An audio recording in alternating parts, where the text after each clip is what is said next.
Aujourd'hui, je voudrais vous donner une deuxième astuce concernant la persévérance.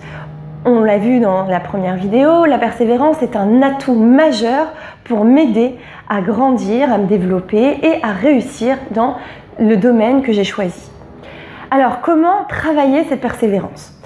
Eh bien, la deuxième façon de voir qui va nous aider, c'est justement de se concentrer sur ce qui a été fait aujourd'hui, on l'a dit, mais aussi de savoir que ce que j'ai fait hier, même si c'est dans le positif, c'est-à-dire que même si je vais me dire « Ah mais hier j'ai beaucoup travaillé, donc aujourd'hui je n'ai pas besoin de travailler puisqu'hier j'ai fait 5 heures d'affilée, disons que j'ai une matière à travailler en biologie, j'ai fait 5 heures de biologie, aujourd'hui j'ai rien besoin de faire, j'ai assez donné hier. » Et bien là, sachez que c'est un frein à la persévérance.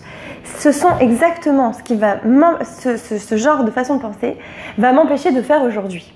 Or, persévérance, ça veut dire être régulier.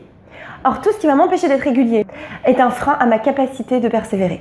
Je m'explique. Par exemple, hier, j'ai travaillé 5 heures au niveau de ma biologie.